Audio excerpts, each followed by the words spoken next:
Natural disasters, whether we're talking about storms or fires or earthquakes or some combination of those and often related issues like flooding, they can be incredibly expensive. This has always been true, both in terms of lives and in terms of material damage caused, but also in terms of just raw currency. The value of stuff that's destroyed and thus has to be rebuilt, replaced, or in some rare cases, partitioned off so that similar things don't happen in the future, or because the space is just so irreparably demolished that it's simply not cost effective to do anything with that land moving forward. The 4 most expensive natural disasters that we've been able to tally, so this doesn't include historical disasters that are far enough back in history that we can't really quantify the damage due to an inability to directly compare it or insufficient data upon which to base such quantification. The top 4 that we can line up against other such disasters and compare the numbers directly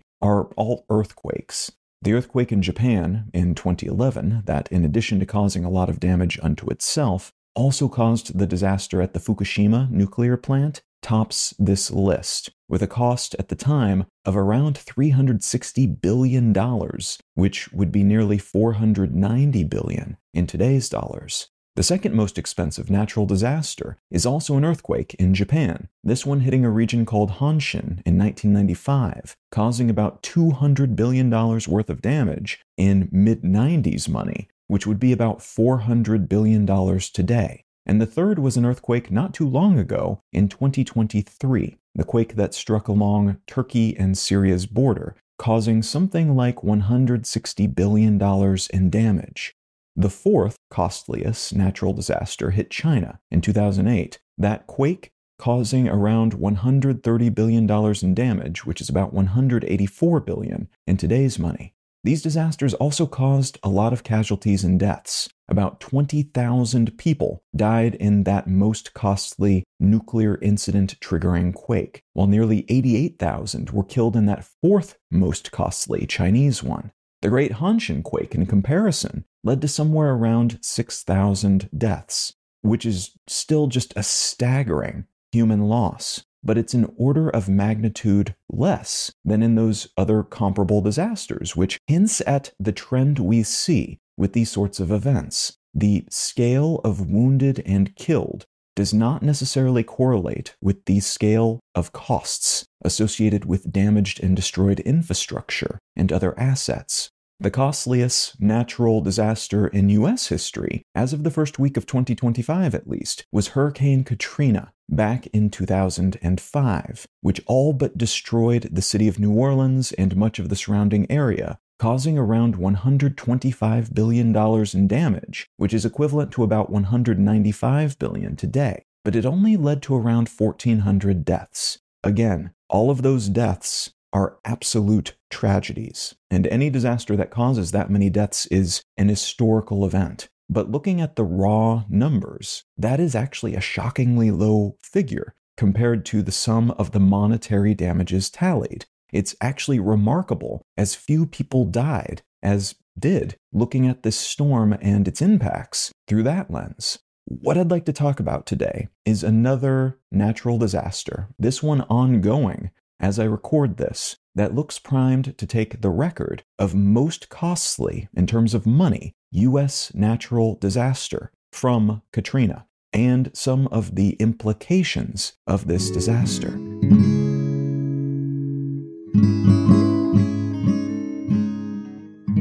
You're listening to Let's Know Things. I'm Colin Wright. I'm able to keep this show ad-free because of support from listeners like you. If you're finding value in what I'm doing here, consider becoming a paid supporter for the cost of a cup of coffee each month at letsknowthings.com. And as a thank you for your helping me keep this show solvent, you'll receive an additional bonus More Things episode each month. All right, let's get back to the show.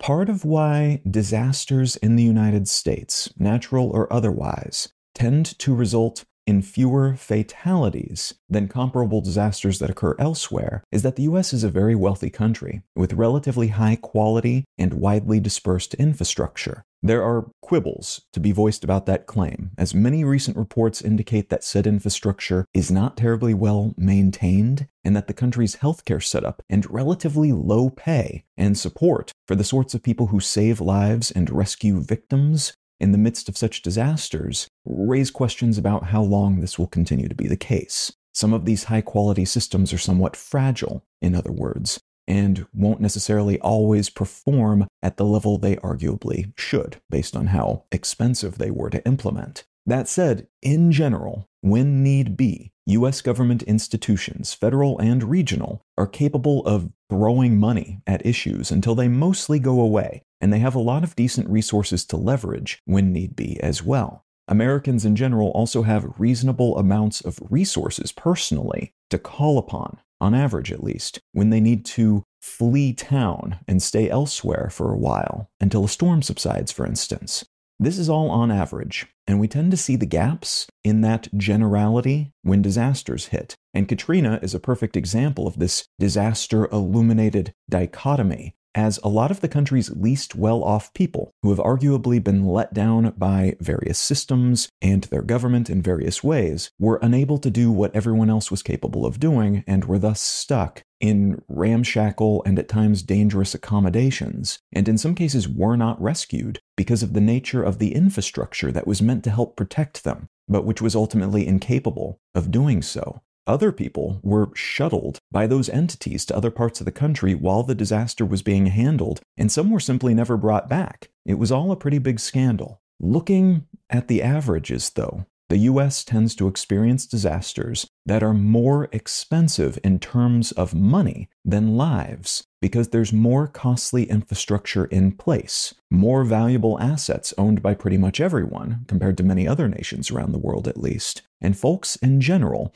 are capable of getting out of the way of stuff that might kill them, at least when we're talking about things like storms and fires. Case in point is the ongoing, as of the day I'm recording this, jumble of wildfires that are menacing and in some cases demolishing parts of the greater Los Angeles area in Southern California. As of the day I'm recording this, a day before this episode goes live, there are 2 primary fires still spreading, designated as the Eaton and Palisades fires, those names based on the regions in which they started to flare out of control. And several smaller ones are also ongoing, those called the Kenneth, Hurst, and Lydia fires. The Palisades fire is currently the largest, having burned about 24,000 acres, followed by the Eaton, which has consumed around 14,000 acres. The Kenneth, Hurst, and Lydia fires have burned around 1,800 and 400 acres, respectively, which is not huge. Tens of thousands of acres is a decent-sized plot of land, definitely. That's the size of a city. But for comparison,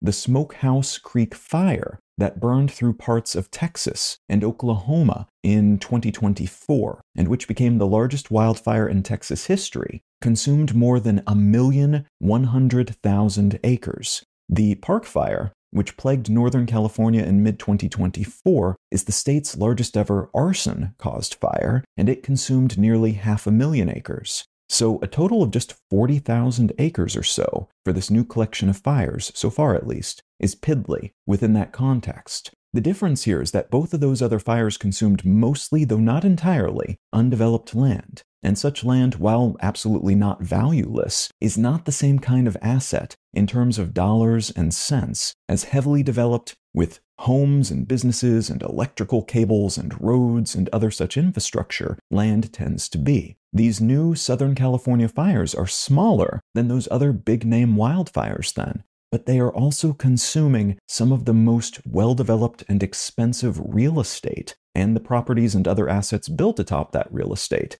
in the world. As of right now, the Kenneth and Lydia fires are completely contained, and the Hurst is getting there. The Eaton and Palisades fires, the 2 largest of the group, are still mostly uncontained, however, due in part to wild and dangerous winds that are making containment efforts difficult, in some cases preventing aerial efforts entirely, while also making conditions extra risky for people on the ground, due to the dynamic and quick-moving nature of things and the winds that are pushing things in unpredictable directions.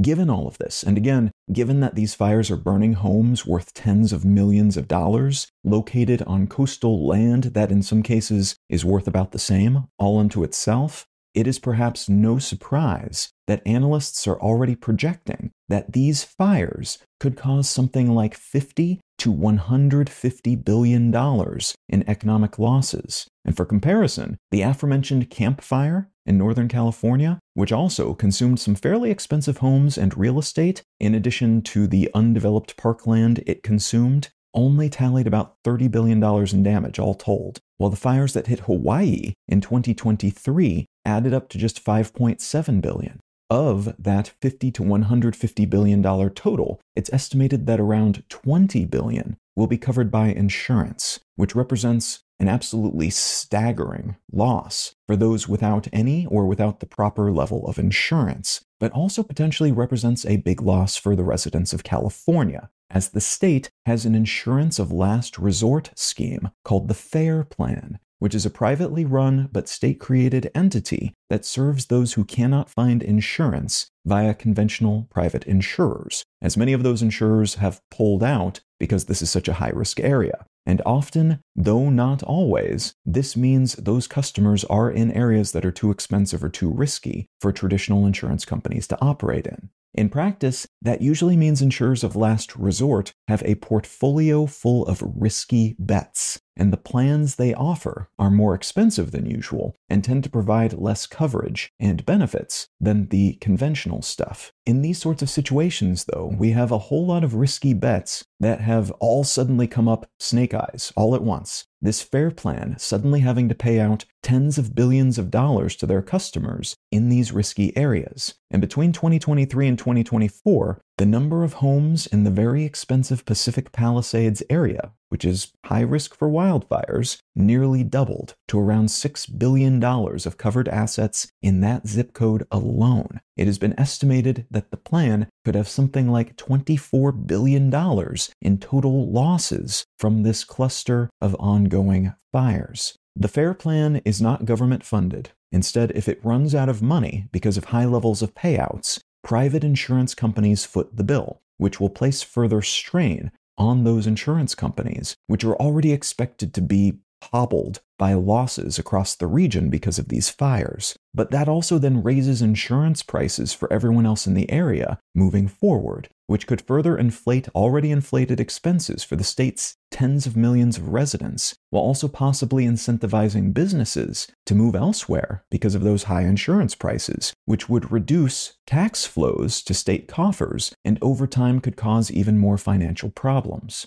Reinsurance claims could muddle some of this math further. Reinsurance being basically insurance plans that are sold to insurance companies by other specialized insurance companies. As a sufficient amount of reinsurance coverage could help the FAIR Plan and other insurers operating in these areas, it could help them weather the storm without being forced to raise prices excessively. But those companies, too, might then raise their reinsurance rates substantially, and those increases would then ripple across the same economic landscape. Lots of potential long-term financial damage either way, on top of the assets lost and damage caused directly, and of course the human losses, which as of the day I'm recording this totals 24 people confirmed dead, dozens of people missing, and a still unquantified number of injuries and lives completely and perhaps permanently disrupted or upended. And those numbers are all expected to go up as people are able to go back into these devastated areas and check on people who are missing, check on stuff that's been lost, and so on.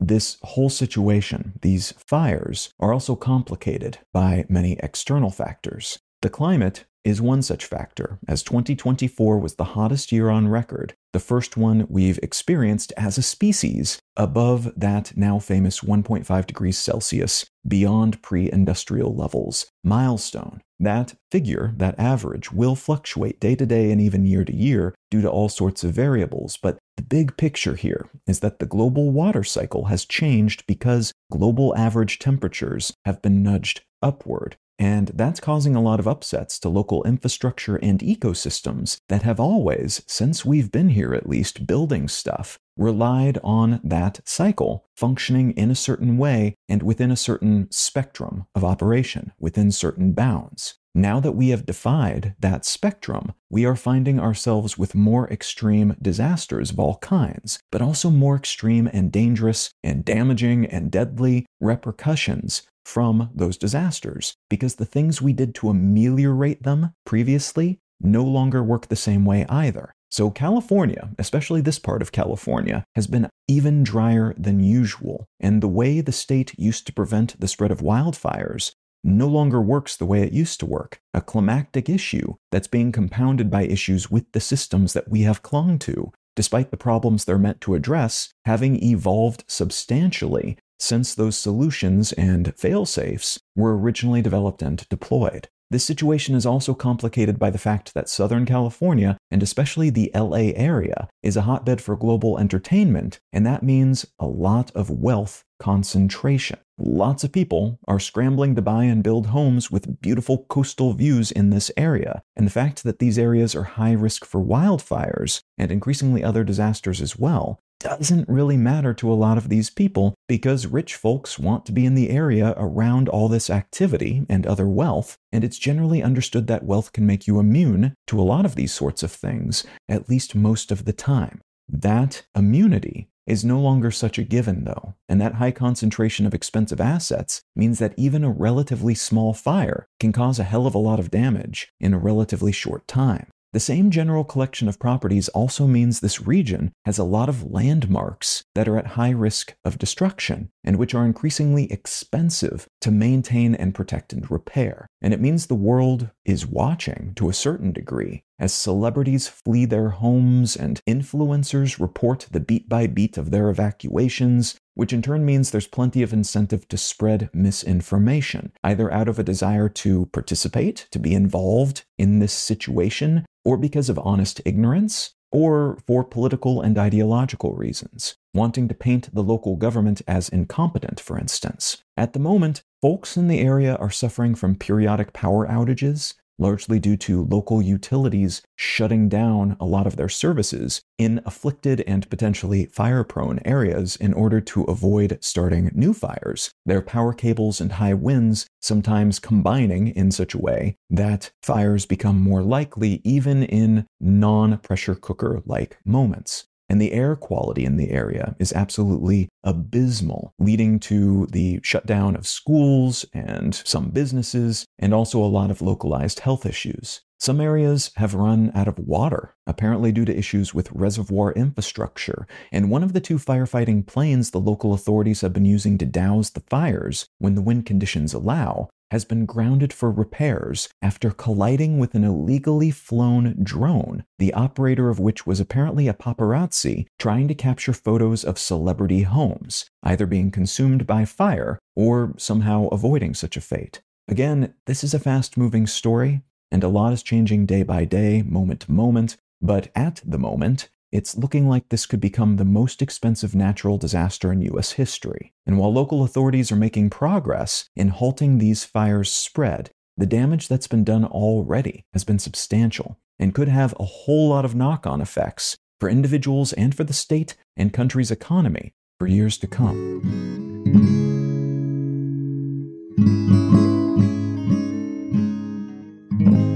The book I'd like to recommend today is called The Data Detective: 10 Easy Rules to Make Sense of Statistics by Tim Harford. I've been reading Harford's work for a long time, usually in shorter form bursts, and his writing is wonderful because it takes a whole lot of numbers and graphs and other things that can sometimes seem very arcane, even to the point of being incomprehensible or unreadable, and he makes them very intelligible and provides nice maxims and shorthands for looking at such data in the future in a way that makes them more intelligible and useful. And this book is basically a collection of that sort of writing, a bunch of ideas and rules for looking at data that might otherwise be misinterpreted or misused, or that might simply pass us by because we glance at it, don't immediately understand what's going on, and thus don't benefit from the knowledge it might impart in us. He's an excellent writer, and his work is very attainable even for folks who have no background at all with anything related to data or numbers or whatnot. And if any of that sounds interesting to you, consider picking up a copy of The Data Detective by Tim